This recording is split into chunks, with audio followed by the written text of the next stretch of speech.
Kabanata 1366. Ang pinagmumultuhan na si Kyle Huang. At nagmamadaling hinabol siya ni Michaela, pagkatapos ay tumingin kay Cyrus at sinabing, Mr. De La Cruz, sa tingin ko imposible talaga.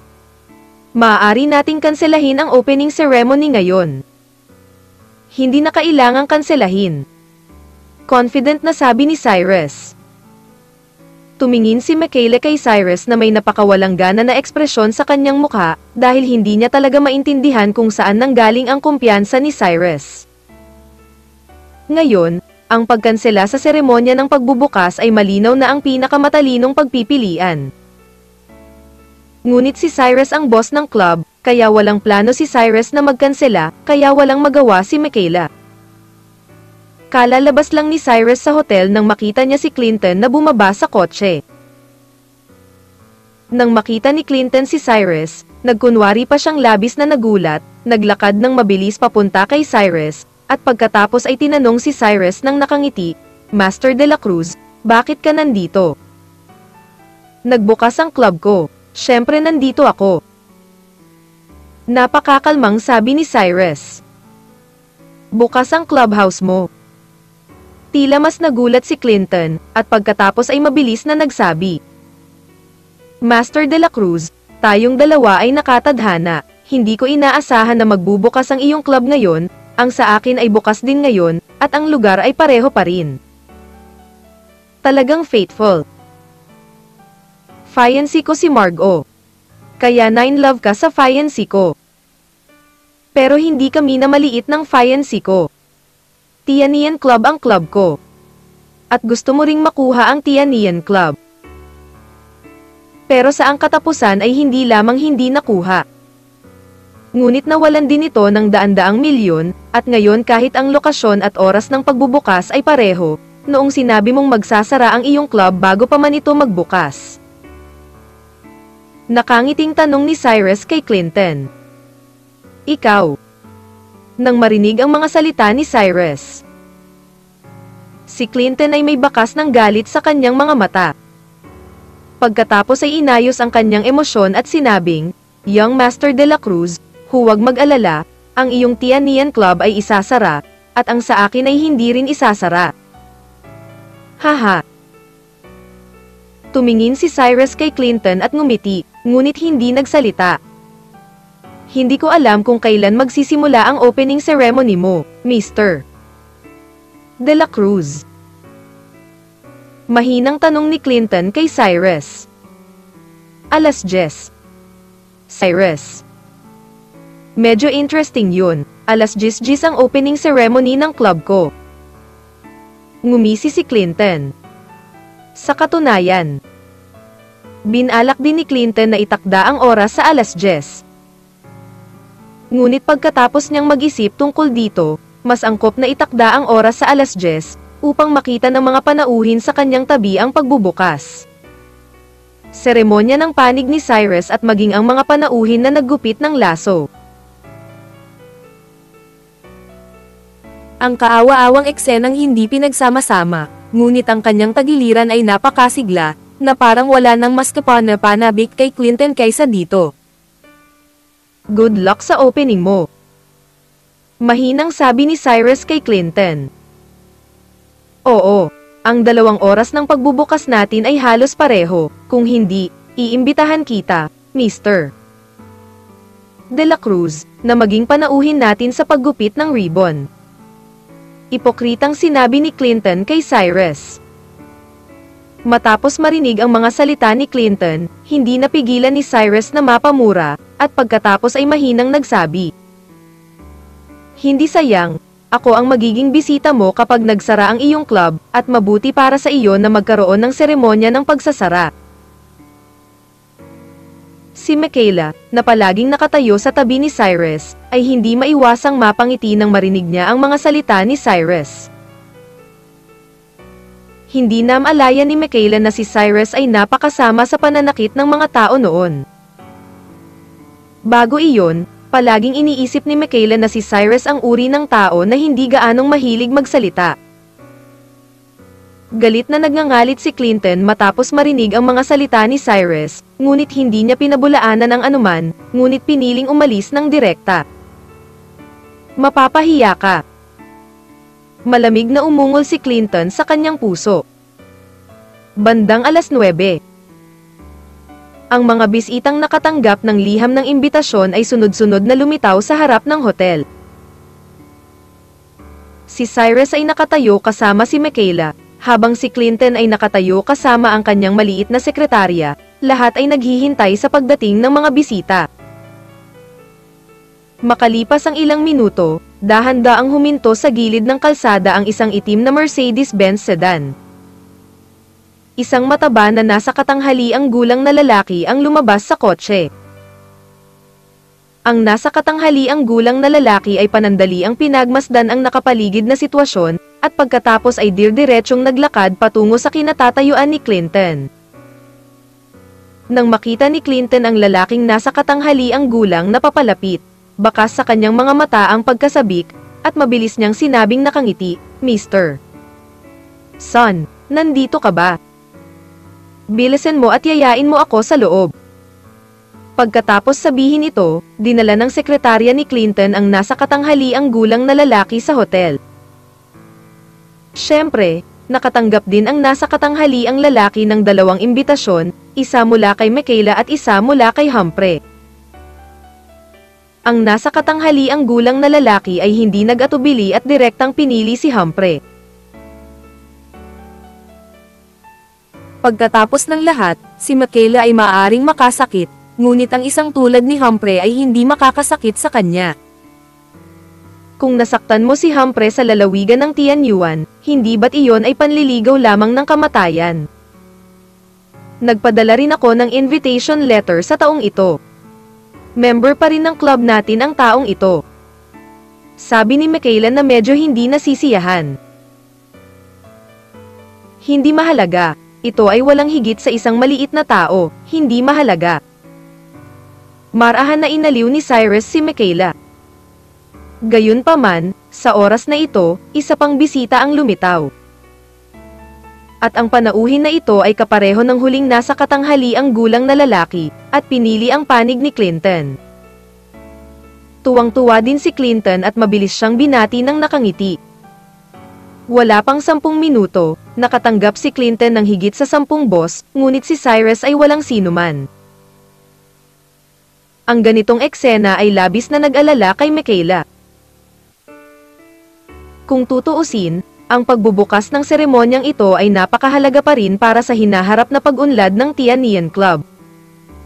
Kung ito ay talagang magulo, mas mabuting huwag na lang. Sa kabilang banda, mukhang walang pakialam si Cyrus, na parang walang kinalaman sa mga bagay na ito, at palaging tahimik na nakatayo doon. Master Jiang, pasensya na, medyo natagalan ako. Sa sandaling ito, umalingaw-ngaw ang isang boses na pamilyar kay Cyrus. Sinulyapan ito ni Cyrus at nalaman na si Kyle iyon. Kailangan kong sabihin na talagang haunted si Kyle. Noong nakaraang birthday party ni Isabel, si Kyle ay sinampal sa mukha ni Cyrus, ngunit nagpakita siya muli sa oras na ito. Nandito na si Young Master Huang. Bilisan mo at yayain mo sa loob. Nakangiting sabi ni Clinton. Sabi nga sa kasabihan, ang kalaban ng kalaban ay ang kaibigan.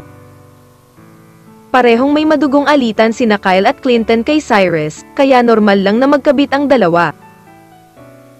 At sumulyap si Kyle sa kinatatayuan ni Cyrus nang hindi namamalayan, at pagkatapos ay sinabi na may bahagyang naguguluhan na tono. Oh, bakit nandito si Mr. De La Cruz? Dumalo rin ba si Mr. De La Cruz para dumalo sa opening ceremony ni Mr. Jiang? Kabanata 1367. Media Debo. Nagbukas din ang club ni Mr. De La Cruz ngayon. Nakangiting paliwanag ni Clinton. Magbubukas din ngayon. Saglit na natigilan si Kyle, pagkatapos ay tiningnan ang sitwasyon sa panig ni Cyrus, at mahinang sinabi. Master de la Cruz, parang walang kakaunting tao doon. Mukhang hindi masyadong maganda ang kasikatan mo. Wala naman talagang masama sa sinabi ni Kyle, dahil walang tao ngayon sa Tianian Club, lahat sila ay mga empleyado ng Tianian Club, at marami ng tao sa Yulong Club, at lahat sila ay isang sikat na boss sa Tianyuan Province. Kaya kung ikukumpara ang dalawang panig, dapat ay mas kalmado si Cyrus. Alam ni Kyle na si Cyrus ay maaaring gumawa ng kalokohan ngayon, kaya siya ay lalapit. Master Huang, mali ang sinabi mo. Ngunit sa sandaling ito, biglang sinabi ni Clinton. Nilinga ni Kyle ang kanyang ulo at sinulyapan si Clinton, at may bakas ng pagkalito sa kanyang mga mata. Sa totoo lang maraming tao si Master de la Cruz dito, at lahat sila ay mga estudyante ng Bihang University. Kakaibang sabi ni Clinton. Si Michaela, na noon pa man ay napaka-cold-hearted, ay may bahagyang pagbabago sa ekspresyon ng kanyang mukha pagkatapos marinig ang sinabi ni na Clinton at Kyle, dahil ang mga salita ng dalawang taong ito ay medyo sobra. Ha. Nakakatuwa talaga na may ilang estudyanteng naimbitahan para punan ang listahan ng wala ang mga bisita. Tumingin si Kyle kay Cyrus at tumawa. Sa wakas ay hindi na nakayanan ni Michaela, at humakbang pasulong upang magsalita. Ngunit inabot ni Cyrus at pinigilan si Michaela, pagkatapos ay tumingin kay Kyle ng walang laman, at mahinang sinabi, "May atraso ka ba?" Natigilan si Kyle nang marinig niya ang mga salita ni Cyrus, at pagkatapos ay nagtanong kay Cyrus sa tonong naguguluhan, "Ano ang sinabi mo?" "Sinabi ko bang may utang kang tawag?" Inulit ni Cyrus sa mahinang boses, at pagkatapos ay nagpatuloy. "Maniwala ka man o hindi, babaliin ko ang iyong mga paa at hahayaan kang gumapang palabas dito." Tumingin si Kyle kay Cyrus sa kanyang harapan, at bakas ng takot ang sumilay sa kanyang mga mata, dahil alam niya na maaaring may gawin talaga si Cyrus sa kanya. Kaya lang hindi inaasahan ni Kyle na maglalakas loob si Cyrus na banta ang sarili sa harap ng napakaraming tao. "Master de la Cruz, bakit galit ka pa rin?" Wala talagang ibig sabihin si Master Huang, at ang opening ceremony ay hindi nangangailangan ng maraming tao, iilan lang ang lumapit para putulin ang ribbon. Siyempre ayaw ni Clinton na makitang si Cyrus talaga ang gumawa nito. Kung tutuusin, kung gagawin ni Cyrus, masisira ang opening ceremonies ng dalawang kumpanya. Hindi ito ang gustong makita ni Clinton. Oo, hindi masyadong importante ang opening ceremony. Gimmick lang, walang walang bisita, basta maganda ang negosyo in the future. Mabilis ding sumunod si Kyle. Bagamat mukhang hindi problema ang sinabi ng dalawang taong ito, sa katunayan, ang dalawang taong ito ay sadyang pinagtatawanan pa rin si Cyrus. Puno ng galit ang magandang mukha ni Michaela. Habang tinitingnan ni Cyrus si Kyle pataas at pababa, at blankong sinabi, "Kahit hindi ako pumunta dito ngayon, hindi mo naman turn para manunuya at mapanukso. Pinakamabuting maging malinaw. Tungkol sa sitwasyon mo ngayon, kahit baliin ko ang mga paa mo at hayaan kang gumapang palabas dito, walang tutulong sa iyo, hindi kita kalaban, mas mabuting huwag mo akong galitin." Tila nabigla si Kyle sa aura ni Cyrus, at pagkatapos kumurap ng kanyang mga mata, hindi na talaga siya nagpatuloy sa pagsasalita. Gayunpaman, sa oras na ito, ilang van ang dahan-daang dumaan. Matapos makita ni Clinton ang van, ang ngiti sa kanyang mukha ay tila mas lumiwanag, dahil ang mga van na ito ay nakaprint na may mga salita ng mga website o istasyon ng TV. Malinaw, ang mga taong ito ay dapat ang media na natagpuan ni Humphrey. Oo nga naman. Nagsimulang kunin ng mga staff sa van ang kanilang mga camera para kunan ng litrato ang sitwasyon sa clubhouse ni Clinton pagkababa ng bus, at pagkatapos ay kumuha ng litrato sa tabi ni Cyrus. Matapos makita ang media na ito, tila lalong naging pangit ang mukha ni Michaela. hindi niya maiwasang lumingon at bumulong kay Cyrus. Hindi ko inaasahan na tatawag si Clinton ng media dito. Grabe. Anong problema? Malumanay na sagot ni Cyrus. Ano pa ba ang maaaring mali? Ang ating seremonya ng pagbubukas ay napakadesyerto, habang ang panig ni Clinton ay napakasigla. Kung ang mga media na ito ay naguulat nito na may asin at suka, ito ay magkakaroon ng malaking epekto sa ating clubhouse. Nag-aalalang sabi ni Michaela. Huwag kang mag-alala, hindi ito mahalaga. Mahinang sabi ni Cyrus. Tumingin si Michaela kay Cyrus pataas at pababa, at ang ekspresyon sa kanyang mukha ay napakawalang magawa. Dahil iniisip ni Michaela na maaring hindi napagtanto ni Cyrus ang kahalagahan ng mga media na ito. Dapat mong malaman na sa lipunan ngayon, ang bilis ng pagkalat ng balita sa internet ay higit pa sa tradisyonal na media. Ngunit ang naisip ni Cyrus sa oras na ito ay dahil tinawag ni Clinton ang napakaraming media para pumunta. Makakatulong lang ito sa kanya na maisulong ito ng maayos.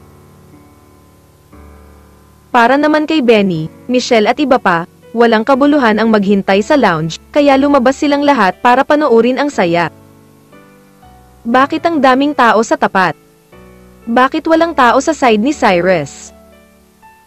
Matapos makita ni Marie ang paghahambing sa pagitan ng dalawang panig, isang bakas ng pagkalito ang sumilay sa kanyang mga mata.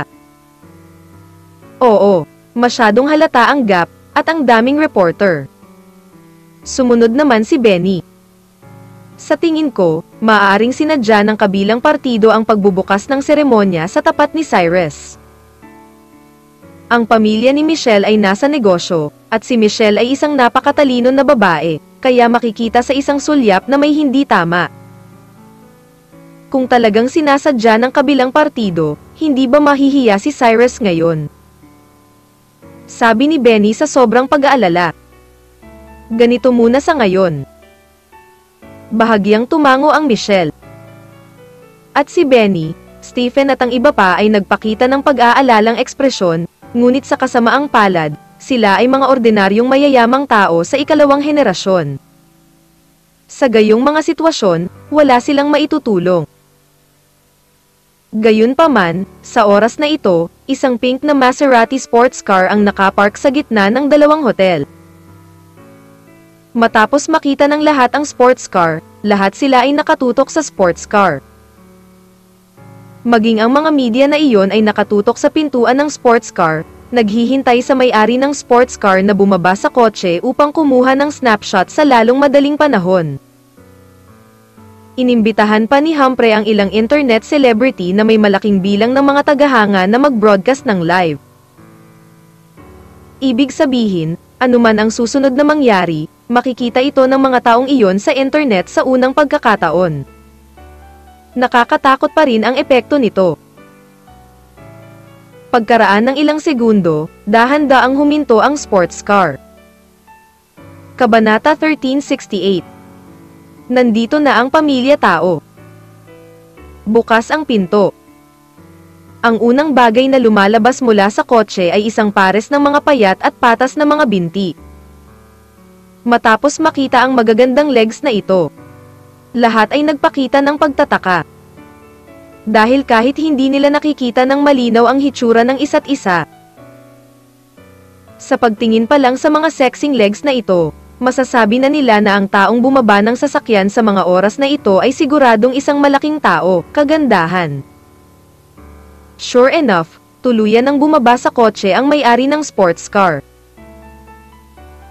Matangkad at sexy ang babae, may macelan at kaakit-akit na mukha, nakasuot ng itim na miniskirt at isang pares ng 10 sentimetro ang taas na takong sa kanyang mga paa. Ang taas ng babae mismo ay hindi mababa. Sa oras na ito, na may isang pares ng mataas na takong na 10 sentimetro, ang taas ay halos 1.8 metro. Sa isang iglap, hindi mabilang na atensyon ng mga tao ang napunta sa babaeng ito. At ang epekto ng hitsura ng babaeng ito ay direktang nanaig sa lahat ng mga naunang amo. Lalo na sa payat at makatarungang mga binti ng babaeng ito at ang nagtataasang dobleng taluktok sa dibdib ay nakakuha ng atensyon, kunin ang atensyon ng lahat. At ang mga reporter na iyon ay nagsimula na ring magpakuha ng litrato ng mga babae. Hindi napigilan ni Cyrus na mapangiti ng bahagya matapos makita ang babaeng ito. Sino ang babaeng ito? Oo, napakaganda ng babaeng ito. Dapat bida, diba? Matapos makita ang babaeng ito, lahat ng naroroon ay nagsimulang mag-usap sa mahinang boses. Hindi mo man lang kilala si Isabel, ang anak ng pamilya tao. Sa sandaling ito, gulat na sabi ng isang nasa katanghaliang gulang na lalaki. What? This woman is actually Isabel of the Tao family. Hindi ko inaasahan na iimbitahan ni Young Master Jiang kahit ang pamilya tao. Lalong nagulat ang mga ekspresyon ng mukha ng lahat. Dapat mong malaman na ang lahat ng mga taong dumating sa Yulong Club sa oras na ito ay mga ordinaryong boss. Ang mga taong ito ay walang paraan upang makipag-ugnayan sa malaking pamilya ng pamilya tao. Normal para sa kanila na hindi makilala si Isabel. Ngunit kahit na hindi kilala ng mga taong ito si Isabel. Ngunit narinig nila ang pangalan ni Isabel. Alam nila na si Isabel ang pinakamahalagang anak ng pamilya tao, at siya rin ang magiging tagapagmana ng pamilya tao na hinirang ni Tao Feng Yuan, na kumakatawan din sa hinaharap na Isabel. Dapat mamana ni Isabel ang mga ari-arian ng pamilya, kaya kung sino ang makakakuha ng puso ni Isabel sa hinaharap ay makukuha ang buong pamilya ng tao. Ito ang dahilan kung bakit sikat na sikat si Isabel sa kabisera ng Tian Yuan. Sa pag-aasawa pa lang ng babae, makukuha mo na ang isang bagay na hindi makukuha ng ibang tao sa loob ng 10 buhay. Paanong hindi mapapansin ang ganyang babae? Diyos, ako pala yun. Matapos makita si Isabel, sumigaw si Benny na may sobrang excited na ekspresyon. She is your goddess, so ano ako? Lumingon si Marie at malamig na tinanong si Benny. Matapos marinig ang mga salita ni Marie, kumislap ang mga mata ni Benny sa kahihiyan, at pagkatapos ay mahina niyang sinabi, nagbibiro lang ako. It stands to reason that Isabel has a good relationship with Cyrus. Dapat pumunta siya para dumalo sa opening ceremony ni Cyrus, tama ba? Sabi ni Stephen na nakakunot ang noo. Lumingon ang concubine na si Michelle at sinulyapan si Stephen, pagkatapos ay marahang umiling at sinabing, hindi naman, kinakatawan ngayon ni Isabel ang buong pamilya tao. Bagamat may magandang relasyon si Isabel kay Cyrus, ang mga usapin sa negosyo ay hindi napagpasyahan ng personal na damdamin. Totoo yan. Naramdaman ni Stephen na ang sinabi ni Michelle ay napakamakatwiran, at bahagyang tumango. Sa oras na ito, si Clinton ay nakatitig sa posisyon ni Isabel. At ang ekspresyon ng kanyang mukha ay tila kinakabahan, dahil nagpadala din si Clinton ng liham ng paanyaya sa pamilya tao. Ngunit si Clinton ay hindi nang ahas na maging 100% sigurado na talagang dumating si Isabel para dumalo sa kanyang opening ceremony. Kung dumating si Isabel upang dumalo sa seremonya ng pagbubukas ni Clinton, tiyak na matatalo si Cyrus ngayon, at walang pagkakataong makabalik. Ngunit kung narito si Isabel upang dumalo sa seremonya ng pagbubukas ng panig ni Cyrus, kung gayon si Isabel lamang ang makakabawi sa lahat ng nasa panig ni Clinton, na nangangahulugan na ang lahat ng mga pakinabang ng panig ni Clinton ay mawawala din, kaya naman ang Clinton ay ang dahilan. Sa sobrang kaba. Gayunpaman, sa oras na ito, si Isabel ay tila gumawa ng sarili niyang pagpili. Si Isabel ay hindi man lang tumingin kay Clinton. Kung tutuusin, sila ni Clinton ay hindi pa pamilyar sa isa't isa. Bukod pa rito, nang lumipat sila sa Tianian Club, kinukot siya din ni Clinton si Cyrus, na ginawa rin. Walang magandang impresyon si Isabel kay Clinton. Kaya hindi sinasadya ni Isabel na batiin si Clinton ng magalang, at dirdiretsong naglakad sa harap ni Cyrus. "Welcome, Miss Tao." Nakangiting sabi ni Cyrus kay Isabel. "May nangyayari sa lolo ko ngayon, kaya baka hindi ako makalusot. I'm here in behalf of our Tao family." Nakangiting sagot ni Isabel kay Cyrus. "Pwede kang sumama." Mahinang sabi ni Cyrus. Sinulyapan ni Isabel ang sitwasyon sa tagiliran ni Cyrus nang hindi namamalayan, at pagkatapos ay nakangiting sinabi. "Mukhang hindi masyadong optimistiko ang sitwasyon sa panig mo. Kung hindi ako pumunta rito, mukhang wala kang bisita. Panipi. Mas maganda ka lang kaysa sa kwarto nila." Nakangiting sagot ni Cyrus, at pagkatapos ay ipinakilala si Michaela kay Isabel. Magalang na inimbitahan ni Michaela si Isabel sa bulwagan. Sa oras na ito, halatang mas maganda ang ekspresyon sa mukha ni Michaela. Kung tutuusin, alam ni Michaela na si Isabel lamang ang katumbas ng halaga ng mga tao sa kwarto ni Clinton, kaya sa wakas ay hindi na kailangang maging sobrang pangit ni Cyrus. Ngayon ang ideya ni Michaela ay napakasimple, basta ang seremonya ng pagbubukas ngayon ay hindi masyadong nakakahiya. Nakilala ni Isabel si Benny at ang iba pa, at pareho silang estudyante ng Bihang University, kaya nagsimulang makipag-chat si Isabel kay Benny at sa iba pa pagkapasok sa hall. Bago si Benny at ang iba pa. Inisip nilang lahat na ang isang Diyosa na tulad ni Isabel ay isang mataas na uri. At tiyak na napakahirap pakisamahan, ngunit pagkatapos ng maikling panahon na magkasama, nalaman ng lahat na napakadali pa rin ni Isabel. Pupunta. Ang ekspresyon ng mukha ni Clinton sa oras na ito ay napakapangit. Siyempre, ang taong may pinakamahirap na ekspresyon sa kanyang mukha sa oras na ito ay maaaring si Kyle. Nang ngayon lang nakita ni Kyle si Isabel, orihinal niyang binalak na makipag-usap kay Isabel, ngunit hindi man lang nilinggan ni Isabel si Kyle. "Mr. Jiang, talagang hindi madali ang relasyon ni na Isabel at Cyrus, kaya sa tingin ko ay normal lang na dumalo si Isabel sa opening ceremony ng Silent O ngayon." Marahan na inaliw ni Kyle si Clinton. At huminga ng malalim si Clinton pagkatapos marinig ito, at sinabi sa mahinang boses, "Kung Isabel lang, wala akong dapat ipag-alala." Napakasimple ng ideya ni Clinton. Bagamat ang isang Isabel lamang ay maaaring kumetawan sa buong pamilya tao, ang epekto ng hitsura ay napakaganda, ngunit ano? Kabanata 1369. Ang papel ng malalaking bituin. Sa normal na mga pangyayari, hindi bababa sa 4 o 5 heavyweight na bisita ang dapat mag-cut ng ribbon, at isa lang si Isabel sa side ni Cyrus. Hindi naman pwedeng silang dalawa ang mag-cut ng ribbon, di ba? Kaya si Cyrus ay mahihiya pa rin sa oras na iyon. Gayunpaman, sa sandaling ito, umalingaw-ngaw ang tunog ng malulutong na sapatos na may mataas na takong na tumama sa lupa. Matapos marinig ang mga yabag, ang lahat ay lumingon at tumingin.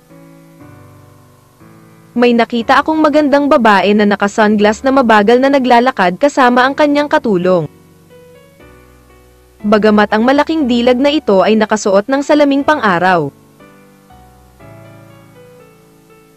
Makikita pa rin ng lahat na ang kagandahang ito ay si Yolanda, ang pinakamainit na babaeng bituin sa kasalukuyang industriya ng entertainment. Kamakailan, si Yolanda ay nakipag-ugnayan at nakapag-film ng ilang idol drama, at napakataas din ng ratings. Kasabay ng patuloy na paksa, ang katanyagan ni Yolanda ay tumaas. Sa pangkalahatan, kung ito ay mga kabataan na naghahabol ng mga bituin o hindi. Mga nasa katanghaliang gulang narinig ng mga nanonood ng TV ang pangalan ni Yolanda. Noong una, Hindi plano ni Yolanda na dumalo sa opening ceremony na ito. Ngunit sa kasamaang palad ay sinabi sa kanya ng kanyang ahente na ang presyong inaalok ng kabilang partido ay napakataas. At maaari siyang mabayaran para sa paggawa ng pelikula sa pamamagitan lamang ng pagsali sa isang ribbon-cutting ceremony. Kaya direktang sumang-ayon si Yolanda. Alam mo, hindi lahat ay Agatha. Ang pinakamahalagang bagay para kay Yolanda na maging isang bituin ay ang kumita ng pera. Hindi niya hahayaan ang perang kinukuha niya ng walang kabuluhan nang hindi ito kinikita. Ito ay katulad ng maraming ordinaryong tao. At si Agatha ay ang uri na hindi kapos sa pera. At ang kumpanya ng libangan ni Agatha ay kanyang sarili. Kaya't si Agatha ay magiging kusa, ang ilang mga aktibidad ay ayaw lumahok ni Agatha, hindi lamang lumahok, walang sino man ang maaaring gawin ang kahit ano. Nang makita ni Clinton si Yolanda, isang masayang ngiti ang lumitaw sa kanyang mukha. Kung tutuusin, napakaganda rin ang hitsura ni Yolanda, lalo na iyong mga reporter at internet celebrity, na nagsimula ng kuna ng litrato si Yolanda. Dahil ang katanyagan ni Yolanda sa mga kabataan ay napakataas, ang hitsura ni Yolanda ay maaaring gumanap ng napakagandang publisidad na epekto. Nalaman ni Yolanda na napakaraming reporter sa kalaunan ay nagtanggal ng salaming pang-araw sa kanyang mukha. At pagkatapos ay nagsimulang makipagtulungan sa mga reporter na iyon para kumuha ng litrato. Siyempre, lahat ng mga reporter na ito ay dadalhin din ang mga salitang ito ng pagbubukas ng seremonya ng Royal Dragon Club dito. Dahil para ipaalam sa mga tao na nandito ngayon si Yolanda para dumalo sa opening ceremony ng Royal Dragon Club. Ngayon, si Yolanda ay nakasuot ng puting damit. Ang kanyang maselang mukha na may light makeup, at ang kanyang kaakit-akit na anyo sa ilalim ng damit, ay agad na nakakuha ng atensyon ng hindi mabilang na mga tao. Hindi ko inaasahan na makikilala ko ang isang malaking bituin. Oo, nanonood ako ng teleserye niya ilang araw na ang nakakaraan. Masyadong malupit ang tao sa kabila, kahit si Yolanda ay nag-imbita. Tumingin si Benny at ang iba sa posisyon ni Yolanda at nagsimulang mag-usap sa mahinang boses. Kung hindi lang alam ni Benny at ng iba pa na nandito si Yolanda para dumalo sa opening ceremony sa tapat. Baka nagkusa na silang magpakuha ng litrato kasama si Yolanda ngayon, tutal, lahat sila ay tagahanga ni Yolanda. Kaya lang hindi sila makapasa ngayon, at ayaw nilang pumasa. Pagkalipas ng ilang minuto, nagpakita si Clinton ng napaka-proud ng ngiti nang makita niyang halos tapos na ang mga reporter sa pagkuha ng litrato. Pagkatapos ay mabilis na naglakad papunta kay Yolanda at nakangiting sinabi, Miss Yolanda, maligayang pagdating sa pagbubukas ng aming Yulong Club. Panipi. Boss Jang, congratulations. Nakangiting sagot ni Yolanda. Matapos marinig ito, ang mukha ni Clinton ay tila mas masaya, at pagkatapos ay mabilis niyang sinabi. Miss Yolanda, tiyak na pagod ka mula sa eroplano buong umaga, tama. Halika at magpahinga, ang seremonya ng pagputol ng laso ay sa 10:00. Magsimula. Okay. Bahagyang tumango si Yolanda. Miss Yolanda, pakiusap. Si Clinton ang nagkusa na pangunahan si Yolanda sa hotel. Gayunpaman, nang papasok na si Yolanda sa hotel, biglang huminto si Yolanda at lumingon para tingnan ang posisyon ni Cyrus. Nang makita ni Yolanda si Cyrus, ang ekspresyon ng kanyang mukha ay labis na nagulat dahil hindi niya alam kung bakit lumitaw si Cyrus dito. Bagamat alam na ni Yolanda na si Cyrus at Agatha ay peking magkasintahan, alam din niya na napaka-komplikado ng background ng pagkakakilanlan ni Cyrus. Miss Yolanda, anong problema mo? Hindi napigilan ni Clinton na magtanong ng mahina matapos makitang nakatayo si Yolanda. Ano, Mr. Jiang, may nakita akong kaibigan, may sasabihin ako. Malumanay na sagot ni Yolanda, at pagkatapos ay diretsyong naglakad papunta sa posisyon ni Cyrus na naka-high heels. Master de la Cruz, bakit ka nandito? Nandito ka rin ba para dumalo sa opening ceremony ni Mr. Jiang? Tuwang-tuwang tanong ni Yolanda kay Cyrus. Nang makita ni Michaela na si Yolanda ang nagkusa na kausapin si Cyrus. Ang ekspresyon sa kanyang mukha ay tila nagulat ng kaunti, dahil hindi niya inaasahan na kilala ni Yolanda si Cyrus at maaaring lumapit at makipag-usap kay Cyrus ng aktibo. Si Benny, Stephen at iba pa ay likas na nagulat. Mukhang hindi nila akalain na makikilala ni Cyrus ang isang tulad ni Yolanda. Tanging ang ekspresyon sa mukha ni Clinton ay medyo pangit, at si Kyle ay naguguluhan din nang tumayo siya roon. Ang dahilan ay napakasimple, walang nag-iisip na kilala ni Yolanda si Cyrus. Kung kilala ni Cyrus si Yolanda, ito ay magiging napaka-normal. Pagkatapos ng lahat, si Yolanda ay isang malaking bituin, at marami pa ring mga tao ang nakakakilala kay Yolanda.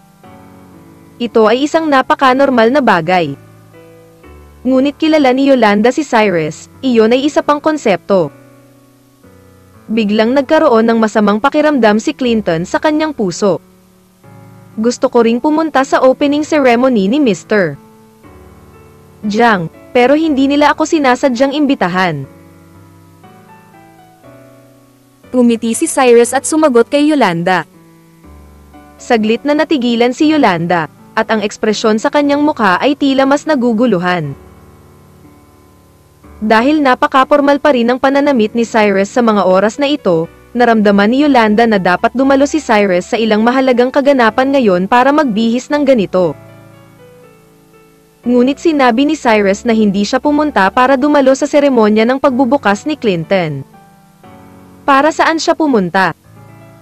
Hindi napigilan ni Yolanda na dahan-daang itinaas ang kanyang ulo at sinilip ang hotel sa likod ni Cyrus. Nang makita niya ang mga salitang opening ceremony ng Tianyan Club, agad niyang naintindihan ang nangyayari. Ngayon ang aking Tianyan Club ay magkakaroon din ng pagbubukas ng seremonya. Tumingin si Cyrus kay Yolanda at mahinang nagpaliwanag. Master de la Cruz, hindi ba bukas na ang Tianyan Club mo? Nagbubukas ka ba ng branch? Walang muwang na tanong ni Yolanda. Hindi ito branch, kinuha ko lang ang Tianyan Club, kaya plano kong magsagawa ng opening ceremony para maisapubliko itong mabuti. Nakangiting sabi ni Cyrus. Kabanata 1370. Nandito si Agatha. So ito Naiintindihan na ni Yolanda ang nangyayari sa oras na ito, halatang nakikipagkumpetensya sila sa isa't isa. Ang ekspresyon sa mukha ni Yolanda ay tila medyo nahihiya. Dahil kung alam niya na ito ang kaso, hindi sana siya magsasabi ng kahit ano para dumalo sa seremonya ng pagbubukas ni Clinton, dahil ang pagsali sa seremonya ng pagbubukas ni Clinton ay hindi makakasakit kay Cyrus. Kaya lang, may utang na si Yolanda sa mga tao ni Humphrey, kaya kahit pinagsisisihan niya ito ngayon, huli na ang lahat. Miss Yolanda, ipapakilala ko sa iyo, ito ang General Manager ng Tianyan Club namin, si Michaela. Mahinang sabi ni Cyrus. Matapos marinig ni Yolanda ang mga salita ni Cyrus, nagmamadali niyang iniabot ang kanyang maliit na kamay kay Michaela, at nakangiting sinabi, ang ganda talaga ni Miss Michaela. Kung pupunta ka sa aming entertainment circle, tiyak na magiging sikat ka. Salamat sa papuri, fan ako ni Miss Yolanda, pwede ba kayong magpakuha ng litrato na magkasama mamaya? Magalang ding sumagot si Michaela. Siyempre. Alam ni Yolanda na nasaktan niya si Cyrus sa pagdalo sa seremonya ng pagbubukas ni Clinton ngayon, kaya maaari lang niyang samantalahin ang pagkakataong ito para makabawi sa panig ni Cyrus. Nagkusa si Yolanda na kumuha ng litrato kasama si Michaela, at ang kanyang posture ay napaka-intimate pa rin. Matapos makita ang eksenang ito, hindi makaupo si Benny at ang iba pa. At lahat sila ay nagsimulang magtanong kay Cyrus kung maaari silang kumuha ng group photo. Alam ni Yolanda na ang mga taong ito ay mga kaibigan ni Cyrus, kaya natural na magbigay ng sapat na muka, at lubos siyang handang pumunta. Matapos makita ni Clinton ang eksenang ito, ang ekspresyon ng kanyang mukha ay hindi pangkaraniwang pangit. Pagkatapos ng lahat, si Yolanda ay isang bituin na inimbitahan nila, ngunit ngayon ay tumakbo siya sa tabi ni Cyrus, at pagkatapos ay nagsimulang kumuha ng litrato kasama ang mga tao ni Cyrus. Ano ang problema? Bukod dito, si Yolanda ay napakainit at magalang sa pakikitungo sa mga tao ni Cyrus. Ngunit siya ay walang malasakit sa mga tao sa kanyang panig, na naging dahilan upang ang mga bisita ni Clinton ay medyo hindi nasisiyahan. Nandito ba itong si Yolanda para dumalo sa opening ceremony doon? Sabi ni Kyle na nakakunot ang noo. Bagaman ang kontrata ay nakasaad na si Yolanda ay pupunta sa ating opening ceremony, hindi ito nakasaad na si Yolanda ay hindi maaaring kumuha ng litrato kasama ang iba. Ngayon ang ribbon cutting ceremony ay hindi pa nagsisimula, hindi natin makokontrol ang ginagawa ni Yolanda.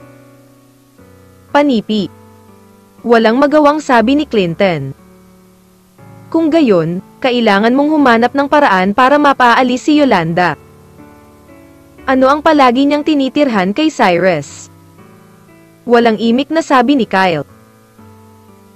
Huminga ng malalim si Clinton, pagkatapos ay dirdiretsong naglakad papunta sa kinatatayuan ni Benny at Yolanda. Sa oras na ito, si Yolanda ay nakakuha na ng litrato kasama si Benny at ang iba pa.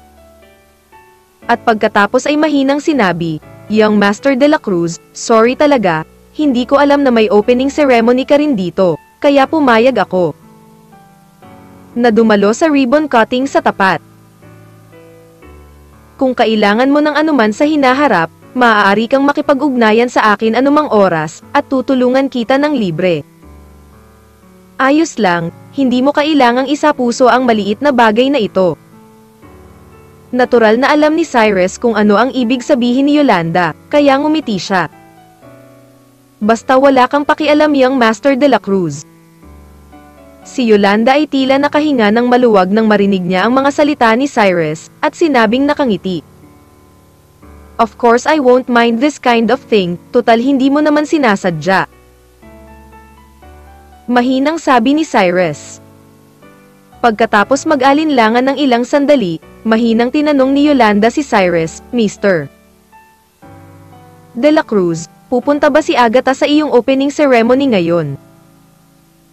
Alam ni Yolanda na hindi simple ang relasyon ni Cyrus at Agatha, at tila sinabi ni Yolanda kay Agatha na pupunta siya sa Bihang City noon, kaya tinanong ito ni Yolanda. Dapat dumating. Nag-aatubili na sagot ni Cyrus. Sa oras na ito, medyo hindi sigurado si Cyrus, dahil papalapit na ito ng papalapit sa simula ng ribbon cutting, ngunit walang balita mula kay Agatha. Nagpadala lang si Cyrus ng WeChat message mula kay Agatha, pero hindi sumagot si Agatha, kaya nag-alala si Cyrus kay Agatha, magbibiro ka ba sa sarili mo? Ngunit naramdaman din ni Cyrus na hindi masyadong malaki ang posibilidad na ito.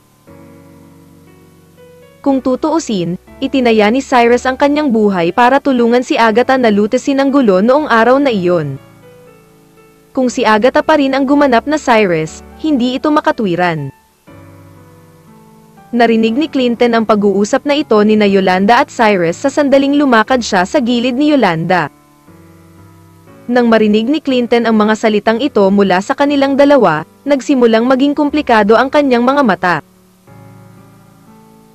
Bagamat hindi direktang binanggit ni Yolanda ang pangalang Agatha, sinabi ni Yolanda ang salitang Ying.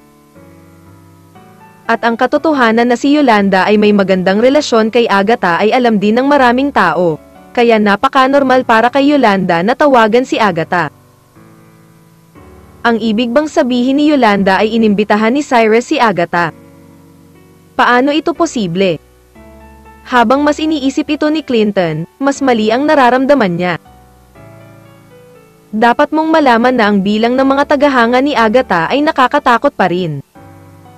Kahit natingnan mo ang buong industriya ng entertainment, kakaunti ang mga tao na maihahambing kay Agatha. Maging si Patricia, na sikat noong nakaraan, ay hindi kasing husay ng Agatha, kaya kung sino man ang talagang makakakuha nito sa mga salita ni Agatha, ang epekto ay dapat na napakasabog. Ngunit nadama ni Clinton na imposible para kay Cyrus na makuha si Agatha anuman ang mangyari. Napakasimple ng dahilan. Kahit si Humphrey ay hindi ito magagawa, at si Cyrus ay hindi rin magagawa. Dahil si Humphrey ay lubhang nakakatakot kapwa sa mga tuntunin ng koneksyon at lakas ng ekonomiya, ngunit si Agatha mismo ay ipinanganak sa isang malaking pamilya. Hindi siya kapos sa pera, at ang kanyang pang-ekonomiyang kumpanya ay kanya rin. Mula noong kanyang debut, hindi siya kailanman lumahok in any business activities at all. Ni hindi man lang ako tumanggap ng kahit anong advertising endorsements. Kahit na ginawa ko, puro public service advertisement. Kaya naman, naramdaman ni Clinton na imposible para kay Cyrus na imbitahan si Agatha. Malamang ngayon lang niya ito narinig. Matapos huminga ng malalim si Clinton, diretso siyang naglakad papunta kay Yolanda at mahinang sinabi kay Yolanda, "Miss Zhu, maraming boss doon na gustong makipagkita sa iyo." Ayos ito. Bahagyang tumango si Yolanda. Pagkatapos ay kumaway kay Cyrus at nakangiting sinabi, "Master de la Cruz, maghintay hanggang matapos ang paggupit ng ribbon." Kabaitan. Tumingin si Cyrus kay Yolanda at tumango. Gayunpaman, sa sandaling lumingon si Yolanda, isang itim na yaya na kotse ang dahan-daang huminto sa tabi ng kalsada. Isang batang babae na mukhang katulong ang mabilis na lumabas ng sasakyan at binuksan ang pinto. Nang bumukas ang pinto, matikas na lumabas ng sasakyan ang isang babaeng nakasuot ng mahabang itim na damit. Matapos makita ang babaeng ito, lahat ay naghintay hanggang sa kanilang mga mata, at ang mga ekspresyon sa kanilang mga mukha ay lubhang hindi kapani-paniwala. Talagang dumating si Agatha. Nakilala ng isa sa mga reporter si Agatha sa isang sulyap at sumigaw ng malakas.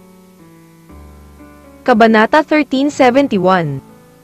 Ay cancel mo na lang.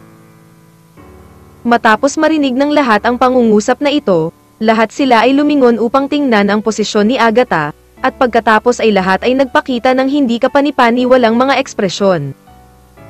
Sa oras na ito, hindi sila makapaniwala na ang kanilang nakita ay totoo. Si Agatha talaga ay dumating para dumalo sa seremonya ng pagbubukas. Diyos ko! Si Agatha ba talaga? Hindi ako nananaginip. Paanong makikita si Agatha dito? Oo, dumaan ba si Agatha o dumalo sa seremonya ng pagbubukas? Palagay ko, dumadaan lang yan, di ba? Hindi ba't hindi nakikisali si Agatha sa anumang business activities? Siguradong hindi siya pupunta sa opening ceremony. Napakaraming boss ang nag-imbita kay Agatha noon, pero hindi pumayag si Agatha. Paano kayong lahat napunta dito? Hindi mo ba alam sa puso mo?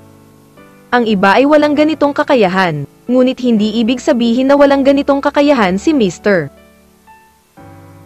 Feng. Totoo iyon. Hindi ko akalain na magkakaroon ng ganoong mukha si Mr. Feng. Hindi lamang siya nag-imbita ng isang bituin na tulad ni Yolanda, kundi niyaya rin niyang lumabas si Agatha. Nakakapanibago. Hindi mo ba kilala kung sino si Mr. Feng? Nasa likod ni Mr. Feng, normal lang na imbitahan si Agatha. Ang mga taong naroroon ay nagsimulang mag-usap sa mahinang boses. Mukhang iniisip ng lahat na si Agatha ay dapat na dumalo sa seremonya ng pagbubukas ng Royal Dragon Club, dahil si Cyrus ay walang ganoong koneksyon para imbitahan si Agatha. Ngunit ang ekspresyon sa mukha ni Clinton ay napakapangit, dahil siya lamang ang nakakaalam kung ano ang nangyayari.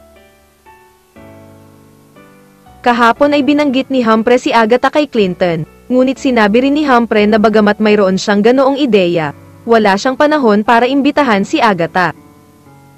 Sa oras na ito, talagang lumitaw si Agatha, na maaaring mga hulugan lamang na si Agatha ay pumunta sa pagbubukas ng seremonya ni Cyrus. Tila mas sigurado si Clinton sa ideya nang maisip niya ang sinabi ni Yolanda kay Cyrus. Ngunit hindi talaga maintindihan ni Clinton, paano kaya nakuha ni Cyrus si Agatha. Ito ay isang bagay na kahit si Humphrey ay hindi kayang gawin. Paano ito nagawa ni Cyrus? Nang maisip ng lahat na si Agatha ay dapat na pupunta sa Yulong Club, si Agatha ay talagang dumiretso sa lugar ni Cyrus. Ilang saglit, natigilan ang lahat sa pwesto. Dahil hindi akalain ng mga taong ito na dumating si Agatha para dumalo sa seremonya ng pagbubukas ni Cyrus. Matapos makita si Agatha, natural na tuwang-tuwa si Cyrus. Anyway, sa wakas ay lumitaw si Agatha. Direktang binago ng hitsura ni Agatha ang sitwasyon para kay Cyrus. At ang mga reporter na naroroon ay tila nabaliw sa paligid ni Agatha na kumuha ng litrato. Upang malaman na si Agatha ay dumating upang lumahok sa mga aktibidad sa negosyo, ang balitang ito ay mas pasabog kaysa sa anumang balita, kaya walang sino man ang sasuko. Napakagandang pagkakataon. Likas na tuwang-tuwa si Yolanda nang makita niya si Agatha, mabilis siyang lumapit kay Agatha at nagsimulang makipag-chat kay Agatha. Lumingon si Michaela kay Cyrus na may kakaibang tingin, at mahinang tinanong si Cyrus, Master de la Cruz, inimbitahan mo talaga si Miss Kiao. Di ba sinabi ko na sa'yo dati? Malumanay na sagot ni Cyrus. Hindi ko sineseryoso ang sinabi mo noon. Talagang kinuha ni Michaela ang mga salita ni Cyrus bilang isang biro noong panahong iyon.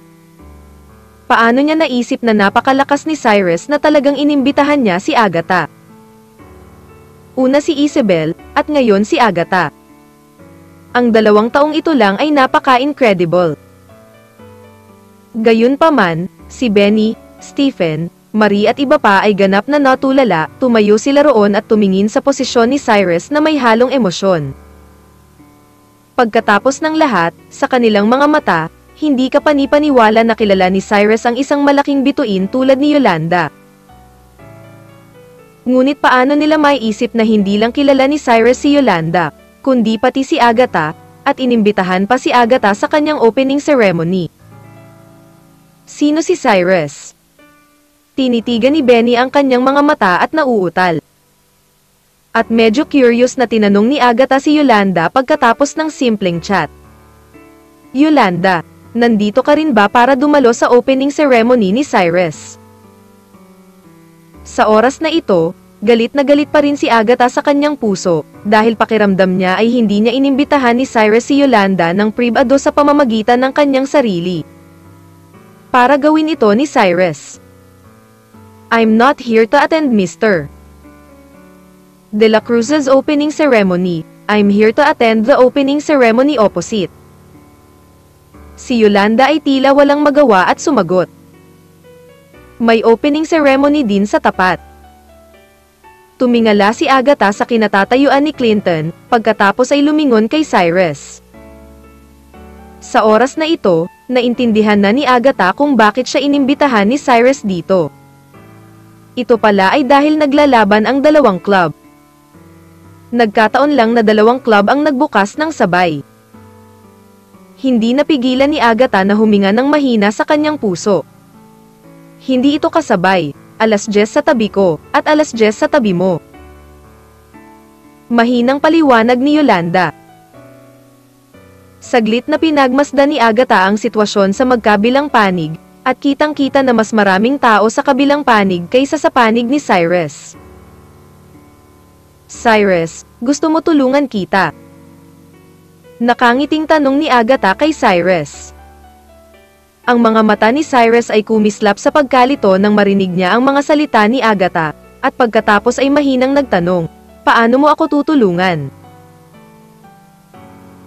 "Madali lang." Malumanay na sagot ni Agatha, at pagkatapos ay mahinang sinabi kay Yolanda, "Yolanda, dahil sisimulan mo ang paggupit ng laso sa 10:00, pagkatapos ay maaari mo akong samahan dito upang tulungan si Cyrus sa pagputol ng laso, at maghihintay ka hanggang sa aking tabi. Tapos na. Punta ka ulit dyan. Anyway, sobrang lapit ng distansya ng dalawang side, dapat huli na ang oras." Napatulala si Clinton nang marinig niya ang mga salita ni Agatha, dahil hindi niya inaasahan na magkakaroon ng ganoong operasyon si Agatha. Si Yolanda ay tila medyo nalilito. Ano bang problema nito? Anyway, nandito ka para mag-cut ng ribbon. At hindi mo naman sinabing hindi mo pwedeng putulin ang ribbon sa ibang lugar, kailangan mo lang gawin ang dapat mong gawin. Naiinip na ako dito. Ikaw, andito ka, manatili ka sa akin dito. Sabi ni Agatha na walang ekspresyon ang mukha. Kung ganoon ay tatanungin ko ang opinyon ni Mr. Jiang. Sabi ni Yolanda sa mahinang boses. Huwag mo nang itanong, wala silang dahilan para tumanggi. Kung hindi sila pumayag, pwede mo na lang i-cancel ang event doon. Napakadominadong sabi ni Agatha. Agatha, haharapin ko ang malaking halaga ng liquidated damages para sa pagkansela ng mga aktibidad doon. Mas mabuting pag-usapan ko ito kay Mr. Jiang. Sabi ni Yolanda sa mahinang boses. Kabanata 1372. Paano kung may mga bituin? Dahil pumirma si Yolanda ng kontrata kay Clinton, hindi nang ahas si Yolanda na sirain ang kontrata. Kung tutuusin, hindi lahat ay kasing yaman at mayaman gaya ni Agatha at walang pakialam sa pera. Ang mismong bayarin sa hitsura ni Yolanda ay napakataas, at kung siya ay magde-default, siya ay haharapin ng 10 beses ng mga liquidated na pinsala. Ang halagang ito ng pera ay napakalaking halaga pa rin para kay Yolanda, at si Yolanda ay hindi makakapaglabas ng napakaraming pera. Oh, hahayaan ko si Cyrus na ibigay sa iyo itong kaunting pera. Ngunit sa sandaling ito, biglang sumigaw si Agatha. Alam ni Agatha sa kanyang puso na si Cyrus ay napakayaman pa rin, kaya ang halaga ng pera na ito ay dapat nawala kay Cyrus. Matapos maunawaan ni Cyrus ang ibig sabihin ni Agatha, tumango siya at sinabing, "Tama, Miss Yolanda, hindi mo kailangang mag-alala, kung hindi ka pumayag si Clinton na pumunta sa akin para putulin ang laso, masira mo lang ang kontrata, gaano man ito. Tutulungan kita, at magbabayad din ako ng malaking bayad sa iyong hitsura." Si Cyrus mismo ay mayaman at makapangyarihan, kaya hanggat ito ay isang problema na malulutas ng pera, hindi ito problema sa mga mata ni Cyrus. Sige, makikipag-usap ako sa kaharap ngayon. Agad na nagkaroon ng kumpiyansa si Yolanda matapos marinig ang mga salita ni Cyrus, at direktang naglakad papunta kay Clinton. Tumingin si Clinton kay Yolanda pataas at pababa, huminga ng malalim, at saka bumulong, "Miss Yolanda, magsisimula na ang ribbon cutting, pasok na tayo." Mr. Jiang, pasensya na talaga, niyaya din ako ni Young Master de la Cruz na mag-cut ng ribbon kanina lang. Mahinang sabi ni Yolanda kay Clinton. At hindi napigilan ni Clinton na matigilan matapos marinig ang mga salita ni Yolanda. Pagkatapos ay sumimangot at nagtanong, "Miss Yolanda, ano ang ibig mong sabihin sa pangungusap na ito? Huwag kalimutan na mayroon tayong kontrata, kung pupunta ka sa ribbon cutting." Sa panig ni Cyrus ngayon, ito ay isang paglabag sa kontrata. Siyempre alam ko na may kontrata sa pagitan natin. Pero nakasaad lang sa kontrata na dadalo ako sa ribbon cutting ng club niyo on time, at hindi ito nakasaad na hindi ako makakapunta sa ibang kumpanya para mag-cut ng ribbon. Ang ribbon cutting ceremony on your side starts at 10:10 o'clock. At ang ribbon cutting ceremony sa side ni Mr. De La Cruz ay magsisimula sa alas 10, malapit na kayo, at ang oras ay ganap na sa oras, kaya kapag Mr. De La Cruz's tapos na ang side, lalapit ako para putulin ang ribbon. Walang ekspresyong sinabi ni Yolanda. Hindi rin yan gumagana. Ikaw ang bisitang inimbitahan ko. Paano mo magugupit ang ribbon sa tapat? Tinitigan ni Clinton ang kanyang mga mata at sumigaw na may napakasabik na ekspresyon. Nang marinig ni Yolanda ang pangungusap na ito, may bakas ng kawalan ng kakayahan sa kanyang mga mata, at mahinang sinabi niya, Mr. Jiang, kung ayaw mo talaga, wala akong gagawin, maaari ko lang piliin na labagin ang kontrata, at babayaran ko pagdating ng panahon. I'll call you over. Labag ka ba sa kontrata? Tinitigan ni Clinton ang kanyang mga mata at sinabing may gulat na ekspresyon. Hindi sumasang-ayon si Mr. Jiang sa akin at wala akong magagawa. Malumanay na sagot ni Yolanda. Alam mo ba kung magkano ang kailangan mong bayaran para sa iyong paglabag sa kontrata ngayon? Kinagat ni Clinton ang kanyang mga ngipin at nagtanong. Ang pera na ito ay hawak lahat ni Master De La Cruz, kaya hindi ko na kailangang isipin ang tungkol dito. Mahinang sabi ni Yolanda. Ikaw. Medyo natulala si Clinton nang tumingin siya kay Yolanda.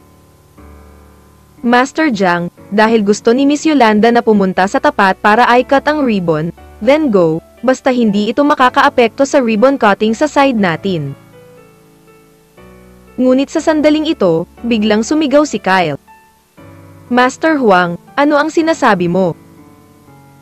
Galit na tanong ni Clinton. Direktang kinalagkad ni Kyle si Clinton sa tabi, at pagkatapos ay bumulong. Master Jiang, nalilito ka ba? Napakaraming tao ang nanunood ngayon, at mas gugustuhin ni Yolanda na pumunta sa tabi ni Cyrus nang may panganib na masira ang mga pinsala.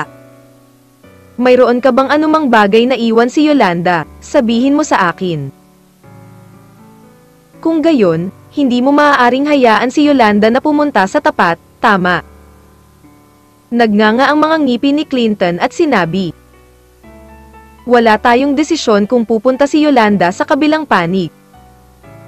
Kung papayag ka ngayon, iisipin ng iba na napaka-generous mo, at dadating si Yolanda sa ating opening ceremony pagdating ng oras. Kung hindi ka sasang-ayon ngayon, higit sa lahat ay makakakuha ka ng kaunting kabayaran, ngunit alam ng lahat na si Yolanda ay isang panauhin sa panig natin, at kapag naputol ang laso, hindi mo makikita si Yolanda. Ano mag-iisip ba ang mga taong ito? Sabihin mo. Tumingin si Kyle kay Clinton at nagsuri.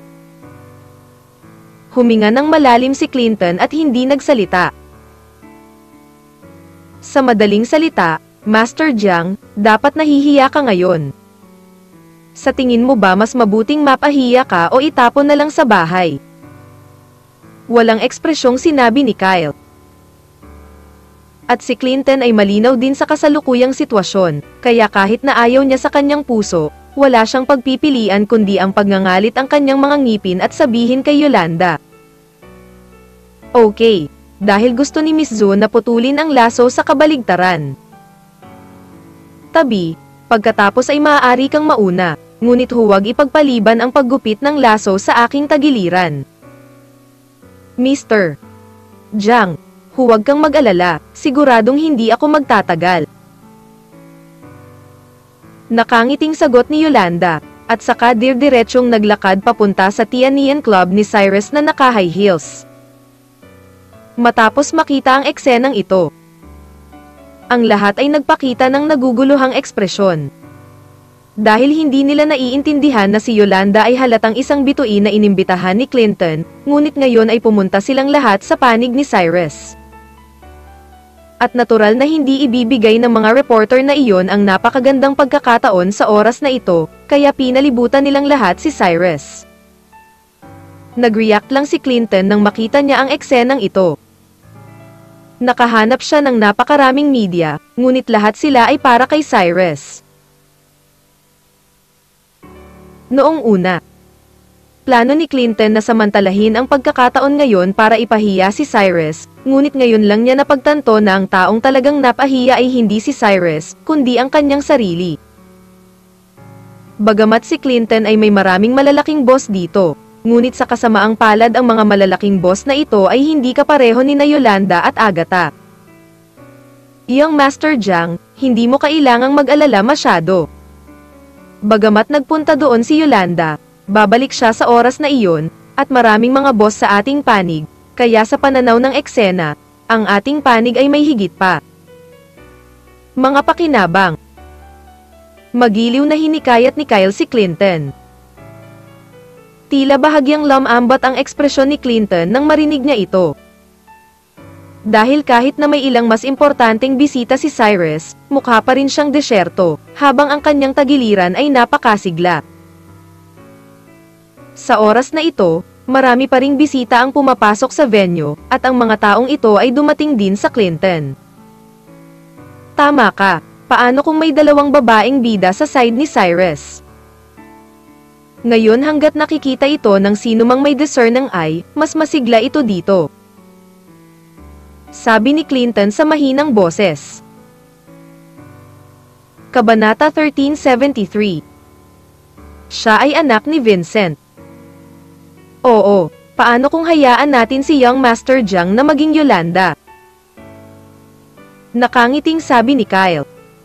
Kabaitan. Bahagyang tumango si Clinton, at pagkatapos ay naghanda upang aliwin ang iba pang mga bisita. Ngunit sa sandaling ito, biglang huminto ang isang itim na Rolls-Royce sa gitna ng dalawang hotel. Ang mga mata ni Clinton ay kumislap sa pananabik matapos makita ang itim na Rolls-Royce sedan na ito. Alam niya sa kanyang puso na tiyak na pumunta rito ang isang malaking tao na inimbitahan ni Humphrey, kung hindi, talagang imposibleng lumitaw sa ganitong uri ng kotse. Nakatayo sa pintuan, tinitigan ni Clinton si Rolls-Royce ng may pag-asa. Makalipas ang ilang segundo, dahan-daang bumukas ang pinto. Dalawang tao, isang lalaki at isang babae, ang lumabas sa kotse. Nakasuot ng puting suit ang lalaki, gwapo at gwapo, may kakaibang ugali. Napakaganda din ng babae, nakasuot ng mahabang mapusyaw na asul na damit, na nagbibigay sa mga tao ng napakarangal at eleganteng pakiramdam. Silang dalawa pala. Hindi alam ni Clinton kung sino ang dalawa, ngunit sumigaw si Kyle sa pinakamataas na boses. Dahil pamilyar na pamilyar si Kyle sa 2 taong ito, kung hindi dahil sa 2 taong ito, hindi kailanman susuko ang pamilya tao kay Kyle. Kilala mo ang 2 taong ito? Tanong ni Clinton kay Kyle na medyo naguguluhan. Liu family, Randolph Liu. Si Kyle ay nagngangalit ang kanyang mga ngipin at sumagot. Randolph Liu. Matapos marinig ni Clinton ang pangalan, bakas ng pagkagulat ang sumilay sa kanyang mga mata. Bagamat hindi kilala ni Clinton si Randolph, narinig niya ang tungkol sa pamilyang Liu, at alam niya sa kanyang puso kung gaano kakilakilabot ang lakas ng pamilyang Liu. Bakit pumunta dito si Randolph? Bumulong si Clinton sa mahinang boses. Si Randolph ay may napakagandang relasyon kay Cyrus, at napaka-normal para sa kanya na dumalo sa seremonya ng pagbubukas ni Cyrus. Walang ekspresyong sinabi ni Kyle. Ano ang sinabi mo? Nandito ba si Randolph para dumalo sa seremonya ng pagbubukas ni Cyrus? Ang ekspresyon ni Clinton ay nabigla gaya ng maaari niyang marinig pagkatapos marinig ang mga salita ni Kyle. At ang kanyang mga mata ay hindi kapani-paniwala. Siguradong ay. Sabi ni Kyle sa mahinang boses. Oo naman, nagulat si Cyrus matapos makita si Randolph. Kung tutuusin, hindi ipinaalam ni Cyrus noon kay Randolph, dahil pakiramdam ni Cyrus na maraming bagay si Randolph, at hindi na kailangang problemayan si Randolph tungkol dito. Ngunit hindi alam ni Randolph kung saan niya narinig ang balita, o pinili niyang pumunta rito. Tumingin si Michaela kay Cyrus sa tabi niya, at napakakomplikado din ang mood niya.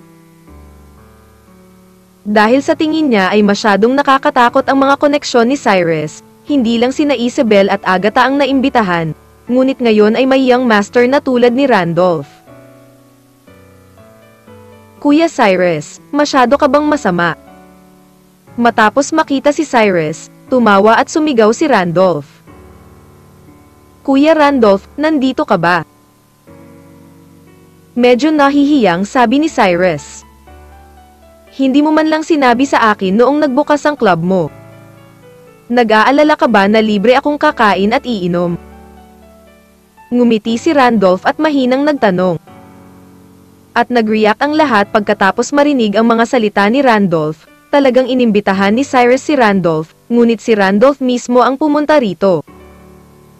Mas nagulat si Michaela kay Cyrus. Hindi ba ako nag-alala na marami kang gamit, kaya hindi kita na-notify? Paliwanag ni Cyrus. Saka hindi ako invited ngayon, welcome ba ako o hindi? Tanong ni Randolph. Of course you're welcome, please pumasok ka na dali.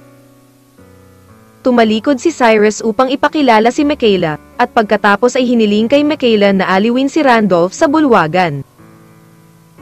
Matapos makita si Randolph, ang amo ni Clinton ay tumakbo patungo kay Cyrus na parang lobo na hindi kumakain ng 3 araw, na para bang binabalak niyang samantalahin ang pagkakataong ito para makilala si Randolph. Kung tutuusin, marami pa ring ari-arian ang pamilya Lu. Kapag nakilala na ng mga amo na ito si Randolph, masasabing malaki ang kanilang pakikinabang. Sa simula, kahit na ang pamilya tao ay kailangang pasayahin si Randolph, pabayaan ang maliliit na amo na ito na hindi kasing husay ng pamilya tao. Kaya hindi naisip ni Clinton kung ano ang nangyayari, at karamihan sa mga boss sa kanyang panig ay tumakas, at lahat sila ay pumunta sa panig ni Cyrus. Ngayon lang naramdaman ni Clinton na may kaunting bentahe siya sa kanyang panig. Kung tutuusin, mas maraming tao sa kanyang panig, kaya medyo mas masigla ang hitsura niya. Ngunit nang umakyat si Randolph sa entablado, bumaliktad ang sitwasyon. Una sa lahat, ang bigat lamang ni Randolph ay maaaring katumbas ng lahat ng mga boss sa kanyang panig, hindi banggitin ang mga nasagasaan na. Sa makatuwid, si Clinton ay wala na ngayong kalamangan. At walang tigil ang pag-uulat ng mga reporter at media na iyon. Kung ito ay mabayaran, walang kabuluhan ang pagpopromote nito kay Cyrus. Medyo nabalisa si Clinton sa mga oras na ito, at mabilis na kinuha ang kanyang mobile phone para tawagan si Humphrey para tingnan kung may paraan si Humphrey para harapin ito. Ngunit pagkatapos gumawa ng ilang sunod-sunod na tawag si Clinton, ang kabilang partido ay napatay lahat. At nang hindi alam ni Clinton kung ano ang gagawin sa pagmamadali, isa pang sports car ang huminto sa gilid ng kalsada. Lumabas si Jen Allen Zhao sa sports car na naka-high heels. Kung ikukumpara sa iba, halatang mas mababa ang hitsura ni Jen Allen. Kung tutuusin, wala masyadong tao ang nakakaalam ng tunay na pagkakakilanlan ni Jen Allen sa ngayon. Kung ipaalam mo sa mga taong ito na si Jen Allen ay anak na babae ni Vincent, tinatayang magiging baliw ang mga taong ito na pasayahin si Jen Allen. Ngunit nagbago ang mga mata ni Clinton matapos makita si Jen Allen. Dahil hindi alam ng iba kung sino si Jen Allen, ngunit alam ni Clinton. Bakit pumunta dito si Jen Allen? Sigaw ni Clinton sa kawalan ng pag-asa. Sino ang babaeng ito? Nakita ni Kyle na tila medyo mali ang ekspresyon sa mukha ni Clinton, kaya mabilis siyang nagtanong. Ang pangalan ng babaeng ito ay Jen Allen, at kaklase ko siya sa elementarya. Sagot ni Clinton. You scared me to death. I thought he was a great person. Kaklase mo pala ito sa elementarya. Sobrang kinakabahan ka ba sa isang kaklase sa elementarya? Walang pakialam na sabi ni Kyle. Alam mo shit. Pinandilitan ni Clinton ang kanyang mga mata at sumigaw, pagkatapos ay kinagat ang kanyang mga ngipin at sinabing, itong Jen Allen ay anak ni Vincent. Ano ang sinabi mo? Matapos marinig ni Kyle ang pangungusap na ito, ang buong tao ay natigilan, at ang ekspresyon sa kanyang mukha ay labis na nagulat. Si Clinton ay wala sa mood na makipag-usap kay Kyle ngayon, at humakbang para kausapin si Jen Allen. Ngunit hindi man lang nilinggan ni Jen Allen si Clinton, at dirdiretsong naglakad papunta sa gilid ni Cyrus. Tapos na, si Jen Allen ay galing talaga sa panig ni Cyrus, kaya kailangan pa bang pumunta ni Vincent pagkaraan ng ilang sandali? Kung dumating si Vincent ngayon, baka matalo talaga tayo. Sabi ni Kyle sa sobrang kinakabahan na tono. Kabanata 1374. Masamang bagay. Imposible, talagang imposible. Direktang umiling si Clinton, at pagkatapos ay sinabi sa mahinang boses, si Vincent ay kaklase ng aking ama. Sinabi ng aking ama na si Vincent ay may kakaibang personalidad. Sa pangkalahatan, sasali siya sa mga pakikipag-ugnayan sa kapakanan ng publiko na talagang kapaki-pakinabang sa ang mga karaniwang tao, ganito. Imposibleng sumali si Vincent sa puro komersyal na aktibidad. Sa tingin ko, nandito si Jen Allen dahil sa magandang relasyon nila ni Cyrus, kaya huwag kang mag-alala. Sa oras na ito, naramdaman ni Clinton na kahit na si Cyrus ay isang immortal, hindi siya maaaring mag-imbita ng isang tulad ni Vincent. Mas maganda kung sasabihin mo yan. Tutal, may hawak tayong Mayor Wang. Kapag dumating si Mayor Wang, wala nang silbi si Cyrus at ang mga taong ito. Nagpakawalan ng mahabang hininga si Kyle at sinabi sa mahinang boses. Nag-aalala lang ako na wala ng oras si Mayor Wang para pumunta. Buti sana kung makakapunta si Mayor Wang. Sabi ni Clinton sa tonong nag-aalala. Kung tutuusin, maraming bagay sa panig ni Mayor Wang, kaya walang makakatukoy kung pupunta si Mayor Wang ngayon. Sa kabilang banda, pagkatapos makita si Jen Allen, si Cyrus ay nagmamadaling naglakad papunta kay Jen Allen, at pagkatapos ay nagtanong ng nakangiti, nandito ka ba? Kabaitan. Nagpout si Jen Allen at sumagot. Sa oras na ito, galit na galit pa rin si Jen Allen, dahil kung hindi dahil kay Cyrus, hindi siya magmamakaawa kay Vincent. Bagamat nangako si Vincent kay Jen Allen na lalapit, hindi masyadong maganda ang kanyang ugali, at hindi pa niya nakakausap si Jen Allen sa loob ng 2 o 3 araw. Ano, bakit hindi pumunta dito si Gobernador Zhao? Nakangiting tanong ni Cyrus kay Jen Allen. Pinandilitan ni Jen Allen si Cyrus pagkatapos marinig ang mga salita ni Cyrus. At pagkatapos ay kinagat ang kanyang mga pilak na ngipin at sinabing, alam mo ba kung magkano ang ibinayad ko para kumbinsihin ang aking ama na lumapit? Huwag kang mag-alala, tiyak na hindi kita pakikitunguhan ng masama pagkatapos ng insidenteng ito. Ipinapangako kong gagawin kitang pinakamakapangyarihang drag racing master sa bansa. Sabi ni Cyrus sa napakaseryosong tono. Totoo ba ang sinabi mo? Ang ekspresyon sa mukha ni Jen Allen ay tila bahagyang gumaan, at mahinang tinanong si Cyrus. Paano ako magsisinungaling sa iyo tungkol sa bagay na iyon? Nakangiting sabi ni Cyrus. Sa katunayan, si Cyrus ay hindi nagbibiro. Ngunit si Cyrus ay nakipag-ugnayan kay Kenny Lee at hiniling kay Kenny na pinuhin ng isang panggamot na tableta, na maaaring lubos na mapahusay ang bilis ng reaksyon ng isang normal na tao. Ang pinakamahalagang bagay para sa isang drag racer ay ang bilis ng reaksyon. Kaya kapag ininom ni Jen Allen ang pill na ito, ang bilis ng reaksyon niya ay magiging ilang beses kaysa sa normal na tao.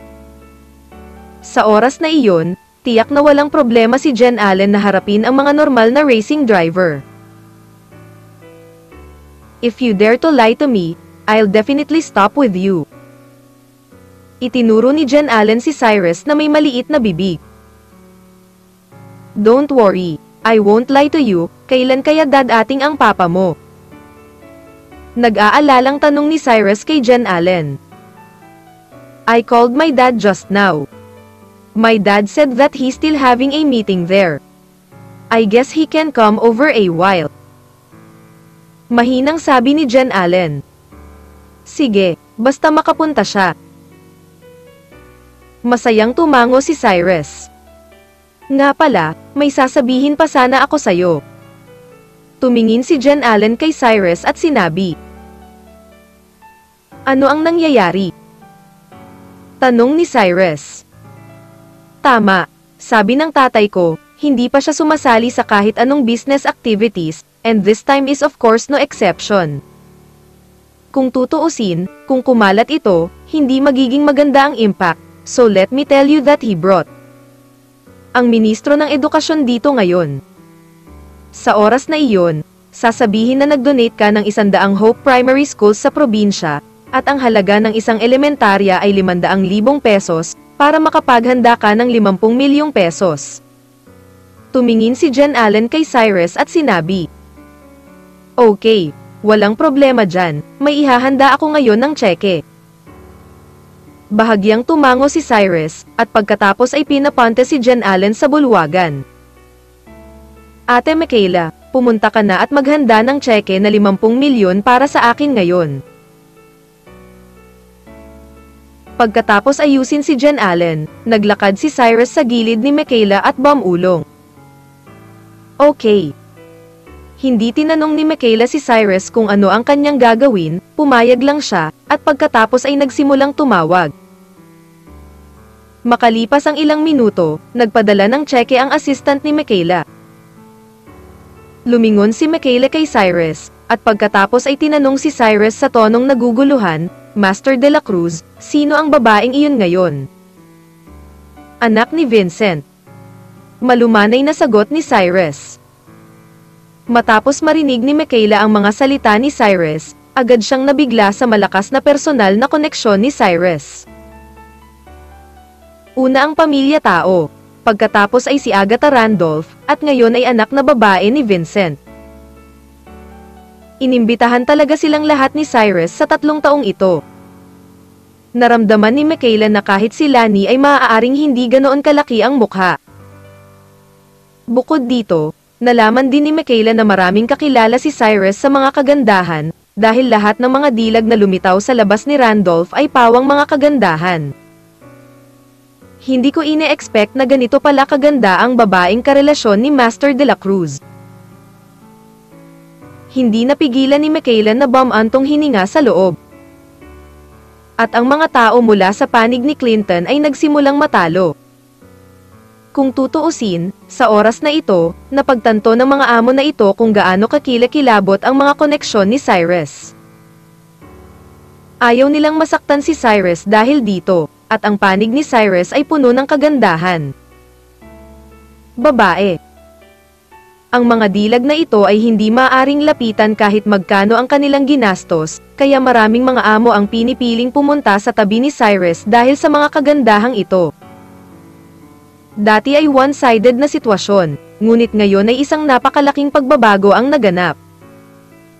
Pinagmasdan ni Clinton ang mga tao sa kanyang tabi na isa-isang umalis, at siya ay lubhang nababalisa.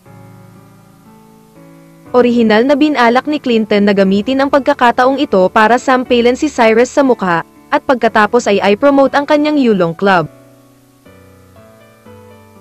Ngunit lahat ng kanyang mga plano ay nauwi sa wala ngayon.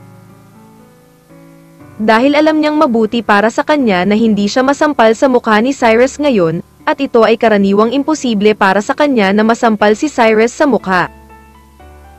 Si Clinton ay patuloy na tinatawag si Humphrey, dahil ngayon ay si Humphrey lamang ang makakapagligtas sa kanya. Hey! Hindi alam ni Clinton kung ilang tawag ang ginawa niya, ngunit sa wakas ay nakalusot si Humphrey. Mr. Fang, may masama.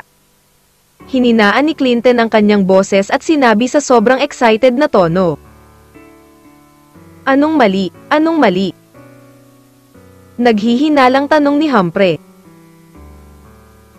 Nakakamangha talaga ang anak ni Cyrus, hindi lang niya inimbitahan ang pamilya tao, kundi pati na rin si Agatha, Randolph at anak ni Vincent. Wala masyadong tao dito. Ano ang dapat kong gawin? Ano? Nag-aalalang tanong ni Clinton. Kabanata 1375. Minamaliit kita. Ang Cyrus na ito ay nakakatawag talaga ng napakaraming tao. Mukhang hindi inaasahan ni Humphrey ang ganoong sitwasyon, at sinabi sa sobrang gulat na tono. Oo, hindi ko akalain na magiging ganito kalawak ang koneksyon ni Cyrus. Sabi ni Clinton sa mahinang boses. Ano, huwag kang mag-alala, ngayon ko lang din nakausap si Mayor Wang.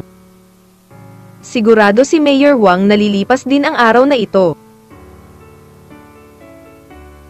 Bagamat si Cyrus ay may anak na si Vincent, tiyak na hindi pupunta si Vincent doon ng personal, kaya maghintay hanggang Wang City. Paglaki natin, maituturing tayong pantay sa magkabilang panig, at hindi tayo masyadong nakakahiya sa isa't isa. Naiintindihan mo ba ang ibig kong sabihin? Napakakalmang sabi ni Humphrey. Naiintindihan ko. Ang tono ni Clinton ay tila walang magawa at sumang-ayon. Ayos lang, hintayin mo na lang na dumaan si Mayor Wang. Sabi ni Humphrey sa mahinang boses. Kabaitan. Tumango si Clinton, pagkatapos ay direktang ibinaba ang telepono. Alam ni Clinton sa kanyang puso kung ano ang ibig sabihin ni Humphrey sa sinabi ni Humphrey. Sa sitwasyong ito, imposibleng umasa si Clinton sa seremonya ng pagbubukas na ito upang mapahiya si Cyrus. Sa kasalukuyan, ang pinakamagandang resulta ay maaaring tanggapin ito ng magkabilang panig. Out ang mga chips ay halos pareho, at walang sino man ang nahihiya. Miyembro mismo ng gobyerno si Mayor Wang, at ang epekto at impluwensya ng kanyang hitsura ay hindi maihahambing sa iba. Kaya kahit na mayroong Agatha at iba pa sa panig ni Cyrus, ang panig ni Clinton ay hindi dehado. Ang alkalde ng isang lungsod ay dumating upang dumalo ng personal sa seremonya ng pagbubukas, at iyon ay isang napakaharap na bagay. Sa makatuwid, si Clinton ay nakatitig sa direksyon ng kalye sa oras na ito, naghihintay lamang sa hitsura ni Mayor Wang. Ano pa ang hinihintay mo, Young Master Jiang? Naglakad si Cyrus sa harap ni Clinton at nakangiting tinanong si Clinton. At huminga ng malalim si Clinton matapos marinig ang mga salita ni Cyrus, at sinabi sa mahinang boses, sino ang hinihintay ko ngayon ay mukhang walang kinalaman sa iyo. Hehe, actually curious lang ako kung anong mga trump card ang meron sa side mo na hindi pa na-reveal. Mahinang sabi ni Cyrus. Malalaman mo sa 1 minuto. Nagnganga ang mga ngipin ni Clinton at sumagot. Gayunpaman, sa sandaling ito, isang itim na kotse ng Audi ang dahan-daang dumaan. Nandito na ang trump card ko. Ang mga mata ni Clinton ay kumislap sa pananabik matapos makita ang itim na Audi na kotse, at walang pag-aalinlangan, mabilis siyang tumakbo sa kinatatayuan ng Audi na sasakyan. Dahan-daang huminto ang sasakyan ng Audi, at si Clinton ang nagkusa na buksan ang pinto. Nakita ko ang isang matabang lalaking nasa katanghaliang gulang na naglalakad palabas ng sasakyan na nakangiti. Matapos makita ang nasa katanghaliang gulang na lalaking ito, ang mga mata ni Michaela ay kumislap sa gulat, at pagkatapos ay mahina niyang sinabi kay Cyrus. Ang taong ito ay dapat na huling trump card ni Clinton. Sino ang taong ito? Mahinang tanong ni Cyrus kay Michaela. Ang taong ito ay si Ronald Wang, ang alkalde ng ating Bihang City. Sagot ni Michaela. Ronald Wang. Isang bakas ng pagdududa ang sumilay sa mga mata ni Cyrus. Dapat mong malaman na si Ronald ay hindi isang napakabuting tao, at maaari pang ang ituring na napakakaraniwan. Gayunpaman, nakilala ni Ronald si Humphrey sa isang cocktail party noong siya ay clerk sa Industry and Commerce Bureau. Napakaganda ng impresyon ni Humphrey kay Ronald, kaya ipinakilala niya si Ronald kay Francis. Ibig sabihin, mula noon, si Ronald ay nagsimulang bumangon ng tuloy-tuloy. Wala pang 6 na taon bago umalis si Ronald mula sa isang maliit na clerk hanggang sa alkalde ng Bihang City. Ang ganitong uri ng bilis ay may inggit sa maraming tao. Siyempre, napakalinaw pa rin ang puso ni Ronald. Ang lahat ng ito ay dahil tinutulungan siya ni Francis sa likod, kaya hindi kailanman tinanggihan ni Ronald ang kahilingan ni Francis. Pakiramdam niya. Hanggat nakikinig siya sa mga salita ni Francis, mayroon pa rin siyang isang maraming puwang para sa pagpapabuti sa hinaharap. Ngunit kung iiwan niya si Francis, kung gayon si Ronald ay maaaring isang ordinaryong tao, at maaaring hindi niya mapanatili ang kanyang kasalukuyang posisyon. Noong nakaraan, biglang sinabi ni Humphrey kay Ronald ang tungkol dito, at sinabi rin na pinahahalagahan din ni Francis ang club na ito. Matapos maunawaan ni Ronald ang ibig sabihin ni Humphrey, pumayag siya. Kung hindi, sa ilalim ng normal na mga pangyayari, paano makakasali si Ronald sa ribbon-cutting activity ng isang club? Nang lumitaw si Ronald sa paningin ng lahat, halos lahat ay natigilan. Ang ilang mga amo na dumating sa panig ni Cyrus ay talagang bumalik sa panig ni Clinton. Walang pakialam si Cyrus sa ganoong palpak na tao, dahil ang pinakamalaking tungkulin ng mga taong ito ay punan ang bilang ng mga tao. Nasa panig man sila ni Cyrus o sa panig ni Clinton, hindi masyadong malaki ang epekto. Hello, Mayor Wang, ako si Clinton, ang General Manager ng Royal Dragon Club. Malugod kang tinatanggap na dumalo sa seremonya ng pagbubukas ng ating Royal Dragon Club. Tuwang-tuwang sabi ni Clinton kay Ronald. Bahagyang ngumiti si Ronald pagkatapos marinig ang mga salita ni Clinton, at pagkatapos ay mahinang sinabi, ang pangalan ng Royal Dragon Club ay talagang maganda, napakalakas. Salamat Mayor Wang sa iyong papuri. Mayor Wang, nakakapunta ka sa aming opening ceremony sa kabila ng iyong abalang schedule. Ang aming clubhouse ay talagang pinarangalan.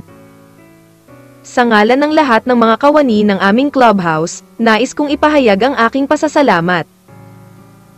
Panipi. Tuwang-tuwang sabi ni Clinton kay Ronald. Alam mo, ang hitsura ni Ronald sa oras na ito ay maituturing na nagligtas sa buhay ni Clinton. Hahaha, huwag kang magpakumbaba dito, napaka-promising ni Young Master Jiang. Ako mismo ay sumusuporta sa mga lokal na negosyanteng tulad mo. Sana ay makagawa ka pa ng mas maraming kabutihan na makabuluhan sa mga karaniwang tao sa hinaharap. Nakangiting sabi ni Ronald. Siyempre naman. Bahagyang tumango si Clinton, at pagkatapos ay dinala si Ronald sa bulwagan.